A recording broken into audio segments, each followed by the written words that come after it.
राम राम जी, मुझे आप लोगों से बहुत ज़रूरी बात करनी है क्योंकि मैं 2 दिन से बहुत ज़्यादा परेशान हूँ क्योंकि कंटिन्यू मेरे पास डीएम आ रहे हैं कि ये जो लखनऊ वाला इंसिडेंट हुआ इसमें मैंने कुछ बोला क्यों नहीं, एक्शन क्यों नहीं लिया, थप्पड़ क्यों नहीं मारा।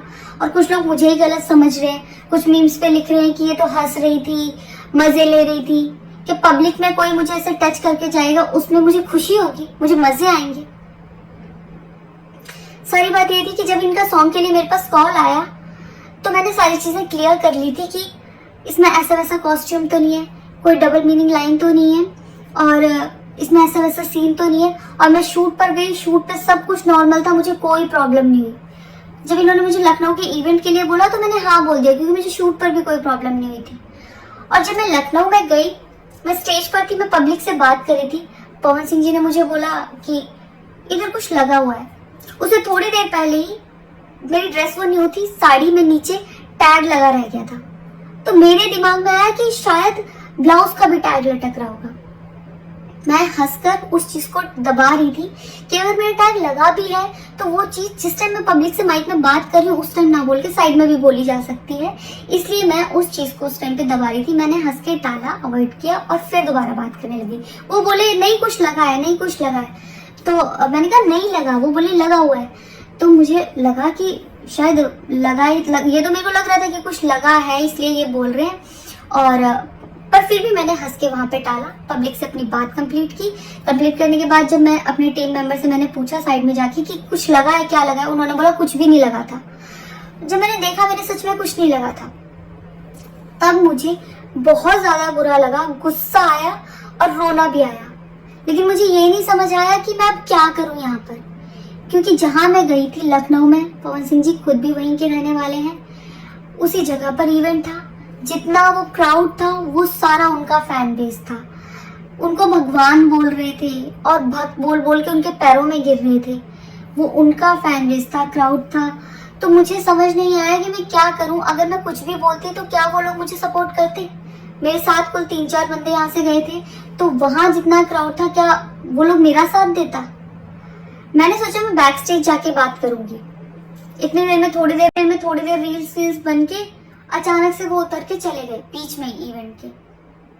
थोड़ी देर मैंने रील बनाई, अनाउंस ये किया गया कि अभी इवेंट दोबारा स्टार्ट होगा। डिनर के लिए अनाउंस कर दिया गया, मैं भी उतर के चली गई और इवेंट वहां पे खत्म हो चुका था। अनाउंस किया गया था सिर्फ कि दोबारा होगा।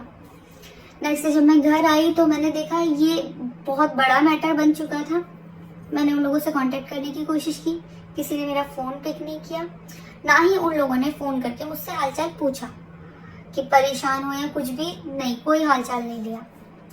मैं पोस्ट करना चाहती थी, जो लोग लिख रहे थे कि मजे आए या हंस रही है, मैं रिप्लाई में पोस्ट करना चाहती थी। मेरे को किसी का कॉल आया था कि पवन सिंह की पीआर टीम बहुत स्ट्रांग है और कुछ भी ऐसा वैसा मत लिखना और ना पोस्ट करना, क्योंकि वो लोग अगर कुछ लिखेंगे ना बहुत कुछ उल्टा लिख देंगे तुम्हारे लिए और बहुत कुछ कहेंगे और बहुत बड़ा मैटर बन जाएगा। अभी जितना परेशान हो उससे ज़्यादा परेशान हो जाओगी, तो छोड़ो। मैंने ये सोच के इस चीज़ को अवॉइड किया। मुझे लगा 1-2 दिन में मैटर थोड़ा ठंडा हो जाएगा, कोई बात नहीं। मैंने कहा पर्सनली कभी बात करूँगी इस बारे में इनसे।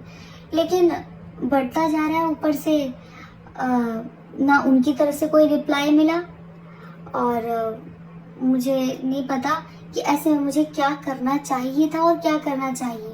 आप लोग मुझे बताओ, मुझे ऐसे में क्या करना चाहिए।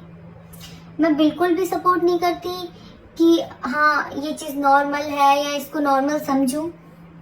किसी भी लड़की को उसके बिना परमिशन के टच करना ही पहली बात बहुत गलत है, और फिर इस तरीके से टच करना तो हद से ज़्यादा गलत है।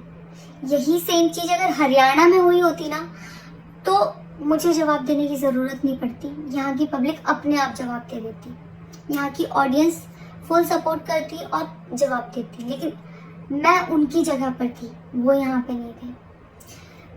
इससे मुझे ये लेसन मिला है कि मैं भोजपुरी इंडस्ट्री में अब काम नहीं करूँगी। आर्टिस्ट हूँ तो नई नई चीज़ें ट्राई करने का मन करता है कि ये भी ट्राई करूँ, ये भी ट्राई करूँ, ये भी ट्राई करूँ। कुछ भी अलग सा आता है तो करने का मन करता है कि कुछ अलग होगा, कुछ नया ट्राई करती हूँ। और वो भी पवन सिंह जैसे सीनियर आर्टिस्ट के साथ कोलैबोरेशन थी तो हुआ कि हाँ कर लेती हूँ। होता है, अगर वो भी नहीं होते तब भी अगर कोई मेरे पास मराठी का भी प्रोजेक्ट आता तो मैं सोचती कि हाँ कुछ चेंज होगा, कुछ नया सीखने को मिलेगा, ट्राई करती हूँ।